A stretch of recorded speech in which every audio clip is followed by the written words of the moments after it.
रूस यूक्रेन युद्ध से जुड़ी ये बड़ी खबर आपको बता दें। मोदी और ट्रंप की जोड़ी खत्म कराएगी ये जंग। जी हां, अमेरिका ने यूक्रेन में युद्ध विराम का प्रस्ताव भेजा।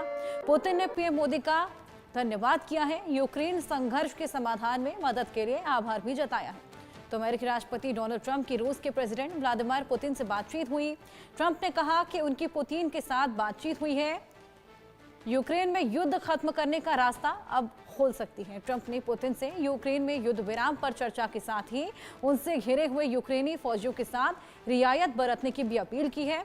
डोनाल्ड ट्रंप ने खुद सोशल मीडिया पर जानकारी दी है। ट्रंप ने इस साल जनवरी में अमेरिका का राष्ट्रपति बनने के बाद लगातार रूसी प्रेसिडेंट के साथ संपर्क किया। तो वहीं पुतिन ने पीएम मोदी का भी आभार जताया है। उन्होंने यूक्रेन संघर्ष के समाधान में मदद के लिए पीएम मोदी का धन्यवाद भी किया है। तो अब देखना होगा कि आखिरकार युद्ध विराम लगता है या नहीं, और यूक्रेन को ट्रंप का ये प्रस्ताव, और ऐसे में यहां पर पीएम मोदी का भी धन्यवाद किया गया है। हमारे साथ लेफ्टिनेंट कर्नल जे.एस. सोढी जी डिफेंस एक्सपर्ट हैं और निपुण आलम बयान जो कि विदेशी मामलों के जानकार हैं, जुड़ गए हैं। पहले तो आप दोनों का बहुत बहुत स्वागत है। सबसे पहले निपुण, मैं आपके पास आना चाहूंगी। लगातार युद्ध विराम की बातें हम शुरुआत से ही सुनते आ रहे हैं। क्या अब ट्रंप और मोदी की जोड़ी आखिरकार युद्ध विराम लगवाने में सफल साबित होगी?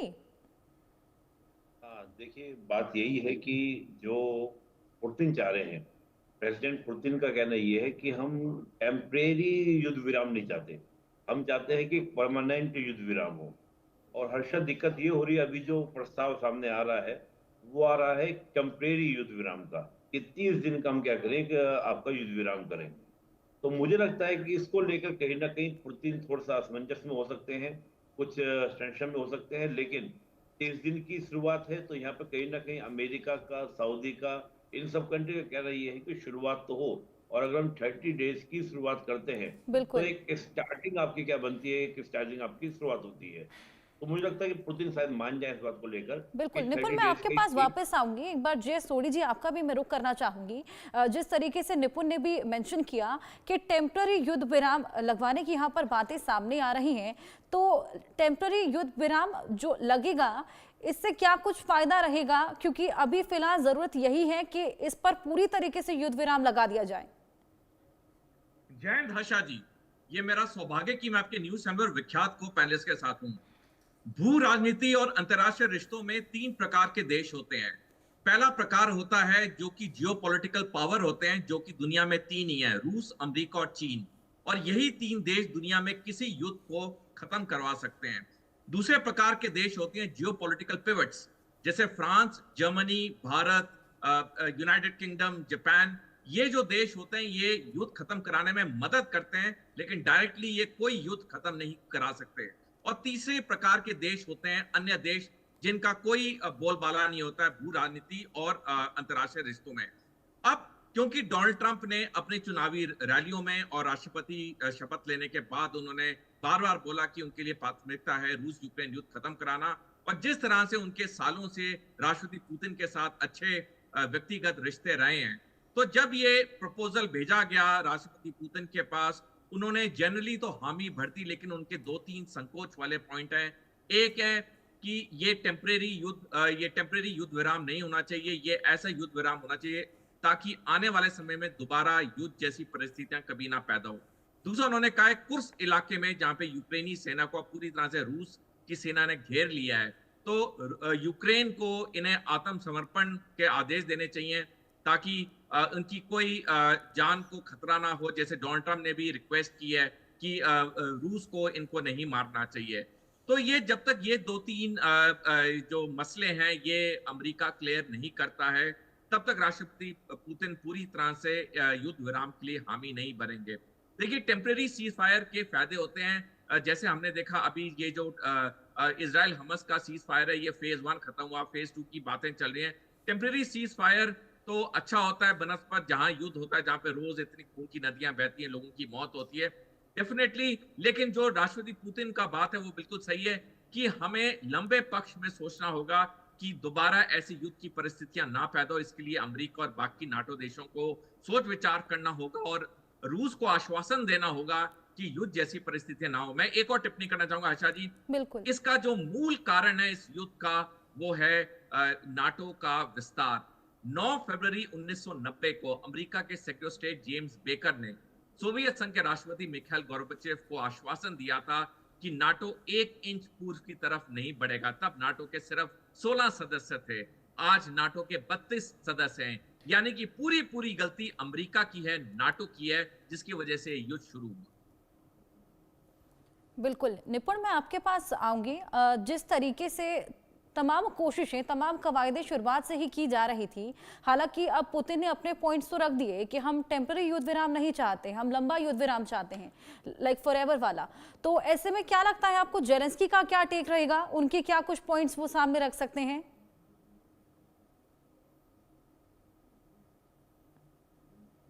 है अभी हम थोड़ा प्रेजेंट सिचुएशन को देखें, थोड़ा समय 2 मिनट का समय आपको लूंगा। अभी 18% लैंड जो है, 18% लैंड जो है वो यूक्रेन का रशिया के कंट्रोल में है। 11% तो है क्रीमिया के अलावा, और 7% क्रीमिया 2014 में कंट्रोल कर लिया था। यानी कि हम देखें तो पूरा जो बाजी जो है वो रशिया के पास में है। यूक्रेन की इकोनॉमी क्रैश कर चुकी है। यूक्रेन के काफी बड़ी संख्या में लोग मारे गए हैं, वहां के सैनिक मारे गए हैं। पुतिन साहब के उम्र जो चल रहा है, जो मैं लगातार उनको कंसीडर कर रहा हूँ, लगातार हम लोग पूरे वॉर को कवर कर रहे हैं, देख रहे हैं। उनका यह है कि अगर 30 दिन का युद्ध विराम करते हैं तो उसमें कहीं ना कहीं जो अमेरिका ने कंट्रोल किया है यूक्रेन के ऊपर, फंड देना बंद किया है, वेपन देना बंद किया है, तो इस 30 दिन में यूरोप एक प्रेशर क्रिएट कर सकता है अमेरिका के ऊपर। वेस्ट एशिया से कई प्रेशर बन सकते हैं। तो पुतिन को संशय ये है कि ऐसा ना हो कि 30 दिन के बहाने से यूक्रेन अपने आप को क्या करे, अपने आप को स्ट्रैटेजिकली स्ट्रॉन्ग करने का प्रयास करे। तो पुतिन ये चाह रहे हैं कि अभी जो प्रेशर मेरा बना हुआ है, जो 18% जमीन मेरे पास में है, वो जो बनी हुई है, उसका प्रेशर यूक्रेन पे बने। और यूक्रेन को लेकर प्रेसिडेंट पुतिन की 2 ही शर्तें हैं। एक तो नाटो का विस्तार नहीं होना चाहिए, दूसरा ईयू का पार्ट नहीं बनना चाहिए। इन 2 शर्तों की वजह से वॉर हुआ था। पुतिन लगातार उसी दबाव को लेकर चलने का प्रयास कर रहे हैं। लेकिन मुझे यह भी लग रहा है कि कहीं ना कहीं जब एक इंटरनेशनल कम्युनिटी, चाहे हम लोग पीएम मोदी की बात करें, या हम प्रेसिडेंट ट्रंप की बात करें, या सऊदी जैसे जो देश हैं उनकी हम बात करें, इन सबका जो एक मिले जुली प्रतिक्रिया के अनुसार मुझे लगता है कि पुतिन कहीं ना कहीं 30 दिन के लिए बात बन जाएगी, 30 दिन के लिए सहमत हो जाएंगे। लेकिन उन अंतों का तो एक बात बोलना चाह रहे हैं, जो कहना चाह रहे हैं कि जो पूर्ण रूप से विराम होगा वो मेरी शर्तों पर ही होगा, मेरी कंडीशन पर ही होगा। मुझे लगता है कि वो शर्त तो यूक्रेन को माननी ही पड़ेगी कि हम नाटो का पार्ट नहीं बनेंगे। मुझे लगता है ऐसा कि अमेरिका अभी हाल फिलहाल में जब ट्रंप की हम बात करते हैं, प्रेसिडेंट ट्रंप के एडमिनिस्ट्रेशन में बात करते हैं, तो ट्रंप बिल्कुल भी किसी भी कंडीशन में यूक्रेन को नाटो का पार्ट नहीं बनाएंगे। तो मुझे लगता है कि एक माहौल है, एक इन्वायरमेंट है, उस इन्वायरमेंट में समझौता यूक्रेन को करना पड़ेगा। और यूक्रेन को अपनी जमीन, जो 18% जमीन है, 7% क्रीमिया वाली और 11% जो इस वॉर के बाद में कंट्रोल की है रशिया ने, वो छोड़नी ही पड़ेगी। उसके बाद कोई विकल्प नहीं है। थोड़ा बहुत कॉम्प्रोमाइज रशिया कर सकता है एक स्थायी पीस के लिए, पर मुझे लगता है प्रेजेंट में कहीं ना कहीं वो 30 दिन की बात मानी जाएगी। जी हर्षा। बिल्कुल। जे.एस. सोडी जी, जैसे कि अभी निपुण जी ने भी मेंशन किया कि दोनों ही अपनी अपनी शर्तों को लेकर अड़िग हैं, तो ऐसे में क्या लगता है क्या फ्यूचर इस वॉर का रहेगा? क्योंकि युद्ध विराम अगर 30 दिन के लिए लग भी जाता है तो 30 दिन बाद फिर से वही स्थिति उत्पन्न हो जाएगी। और क्या इस हस्तक्षेप से कुछ आपको बदलाव लगता है देखने को मिलेगा? अच्छा जी, देखिए, जहां तक यूक्रेन का पक्ष है, वो उसने तो पूरी तरह हामी भर दी है। जो अमेरिका कहेगा वही यूक्रेन करेगा, क्योंकि यूक्रेन ने देख लिया कि डोनाल्ड ट्रंप के साथ बदतमीजी करके ओवल ऑफिस में किस तरह से उसी दिन पूरी एड को बंद कर दिया गया, इंटेलिजेंस शेयरिंग बंद कर दी गई। तो यूक्रेन को तो और दिक्कतें होने लग गई। जहां तक रूस की बात है, राष्ट्रपति पुतिन अच्छी तरह जानते हैं कि पलड़ा पूरा रूस के हक में है। जैसे निपुण जी ने बिल्कुल सही बताया कि आज की तारीख में 18% यूक्रेन की धरती पे पूरी तरह रूस का कंट्रोल है, और रूस ये 18% कभी नहीं जाने देगा। इनफैक्ट पिछले महीने 12 फरवरी को अमेरिका के रक्षा सचिव पीट हेग्सेथ ने नाटो के दौरे पे साफ किया कि यूक्रेन नाटो नहीं ज्वाइन करेगा। यूक्रेन को 2014 से पहले के बॉर्डर्स मिलना असंभव है। तो ऑलरेडी जब 12 फरवरी को पीट हेग्सेथ ने यह बयान दिया, तभी क्लियर हो गया था कि जो भी युद्ध विराम होगा वो बिल्कुल राष्ट्रपति पुतिन की शर्तों के मुताबिक होगा। अगर 28 फरवरी को जेलेंस्की ने ओवल ऑफिस में डोनाल्ड ट्रंप के साथ बदतमीजी नहीं की होती तो ये युद्ध विराम कुछ हफ्ते पहले ही हो जाता। डेफिनेटली युद्ध विराम चाहे 2 हफ्ते पहले होता या 2 हफ्ते बाद होगा, जो जीत है वो राष्ट्रपति पुतिन और रूस की होगी, क्योंकि जिस तरह से इन्होंने पूरी जंग को लड़ा है वाकई काबिले तारीफ है कि पूरी दुनिया उनके खिलाफ खड़ी थी, लेकिन उन्होंने खुद अलग एक देश की तरह उन्होंने इस जंग को लड़ा और पूरे जितने भी आर्थिक सैंक्शन प्रतिबंध लगे थे उन्होंने उसका एक असर नहीं आने दिया और आज की तारीख में वो डेफिनेटली इस युद्ध को जीत चुके हैं।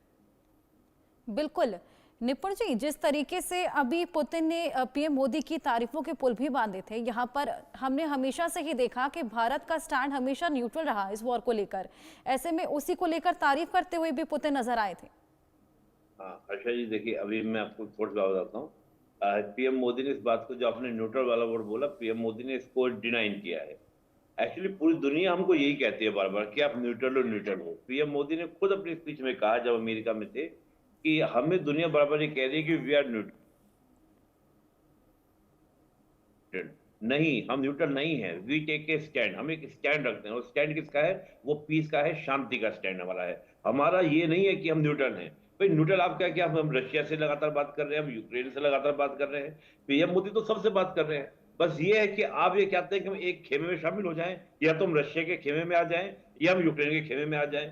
हम दोनों की बात नहीं करना चाह रहे। खुद पीएम मोदी ने कहा कि मैंने पुतिन के सामने, मीडिया के सामने बोला, पुतिन वहां पर थे, प्रेसिडेंट पुतिन वहां पर थे, और मैंने कहा कि ये समय वॉर का नहीं है, ये समय किसका है? पीस का है, शांति का है। तो मीन डैट कि भारत न्यूट्रल नहीं है, भारत चाहता है कि शांति आए और भारत शांति के साथ में खड़ा है। तो इसको न्यूट्रल कहना, हालांकि ये हमारे लिए हर्षा जी शुरुआत से ही, जब हम लोग नैम हमने बनाया था गुड निरपेक्ष आंदोलन, तब भी हमको दुनिया ये कहती थी कि आप न्यूट्रल हैं, आप दुनिया की राजनीति से दूर रहना चाहते हैं, आप कमजोर हैं। जबकि हम तब भी कहते थे कि we don't accept the war, हम वॉर नहीं चाहते, हम शांति चाहते हैं, शांति के पक्षधर हैं। तो मैं मानता हूं कि भारत न्यूट्रल नहीं। और जो पुतिन साहब ने कहा कि भारत के जो प्रयास हैं, देखिए भारत का कितना शानदार प्रयास है। भारत ने जब ये कहा, यूक्रेन को भी, पुतिन साहब को भी, दोनों को एक ही बात कही थी। वो बात इतनी इंटरेस्टिंग बात है जो पूरी दुनिया को समझना चाहिए। पीएम मोदी ने कहा था वो समझना चाहते हैं कि किसी की इमीडिएट मध्यस्थता स्वीकार न करें दोनों देश, और दोनों देश बैठे बात करें। बस हम ये चाहते हैं कि दोनों देश एक टेबल पर आ जाएं। इससे बड़ा प्रस्ताव और क्या हो सकता है? इससे बड़ी बात क्या हो सकती है कि हम कहते हैं ना कि तुम दोनों के बीच में जब कोई और आएगा तभी दिक्कत होगी। और इशू यही है, यूक्रेन को अमेरिका ने पुश किया, अमेरिका ने फंड किया, अमेरिका ने वेपन दिया, और वेपन के परिणाम से यूक्रेन लड़ गया। और यूक्रेन को आज जैसे फंड मिलने बंद हुए, वेपन मिलने बंद हुए, यूक्रेन समझौते के लिए तैयार है। मीन दैट यानी कि अमेरिका ने अपने इंटरेस्ट के लिए यूक्रेन को क्या किया, और जेलेंस्की इस बात को समझे नहीं, या समझे हैं तो समझने के बाद मूर्खता कर गए। तो भारत का कहना यह है कि आप दोनों ही इस प्रॉब्लम को सोल्यूशन कर सकते हैं। भारत हमेशा कहता है, चाहे कश्मीर का मामला हो, हम हमेशा बोलते हैं कि ये मामला द्विपक्षीय वार्तालाप से सोल्व होगा, कोई तीसरा आएगा तो वो वाली कहानी जो हमने बचपन में सुनी थी कि 2 बिल्ली के झगड़े में बंदर अपना मलाई मार गया, वो हमको कंडीशन देखने को मिल जाती है। तो यहाँ पर पीएम मोदी का वही स्टैंड है। तो न्यूट्रल नहीं हमको कह सकते कि हमारा अपना स्टैंड है, उन तुम्हारे जैसा नहीं, हमारा अपना सेल्फ स्टैंड है। हम पीस की बात करते हैं। जी अर्षा। बिल्कुल निपुण, बेहद अच्छी बात आपने यहाँ बोली। जेएस सोडी जी, जिस तरीके से निपुण जी ने भी ये कहा कि किसी तीसरे का पीस प्लान कितना काम आएगा, क्या यहाँ पर डायरेक्ट बातचीत ज्यादा जरूरी नहीं साबित हो सकती रूस और यूक्रेन के बीच में? आशा जी, अगर यूक्रेन और रूस का डायरेक्ट बातचीत हो गई होती तो डेफिनेटली ये युद्ध बहुत पहले खत्म हो गया होता। लेकिन दोनों पक्ष डायरेक्ट बातचीत में उन्होंने कोई आगे कदम नहीं लेके गए। हालांकि मार्च 2022 के महीने में 5 बारी यूक्रेन और रूस के बीच में डायरेक्ट बातचीत हुई, बेलारूस में हुई, टर्की में हुई, लेकिन उसका कोई नतीजा नहीं निकला। अब आप देखिए 3 साल के बाद युद्ध जब खत्म होने के कगार पे है तो तीसरे देश ने मध्यस्थता की है। अमेरिका ही बीच में आया है, डोनाल्ड ट्रंप ही बीच में आया है। पहले अमेरिका के अधिकारियों ने रूस के साथ सऊदी अरेबिया में बात की, फिर यूक्रेन को बुलाया, यूक्रेन से बात की, फिर अमेरिका अपने टीम को स्टीव विटकॉफ के नीचे उसने मॉस्को भेजा जहां पे पुतिन को पूरा प्रपोजल दिया गया। तो तीसरे देश ने मध्यस्थता करके ही इस युद्ध को खत्म किया है। देखिए, जब भी 2 देश लड़ रहे होते हैं, डेफिनेटली जो सबसे अच्छी बात है कि दोनों देशों को आपस में बैठना चाहिए, लेकिन जनरली वो पॉसिबल होता नहीं है। क्योंकि इतना आक्रमण होता है दोनों देशों के बीच में, इतना आक्रोश होता है कि वो एक दूसरे की शक्ल नहीं देखना चाहते हैं, और तब जनरली तीसरा देश बीच में आता है और मध्यस्थता करता है, जैसे हम ये रूस यूक्रेन युद्ध को देख रहे हैं।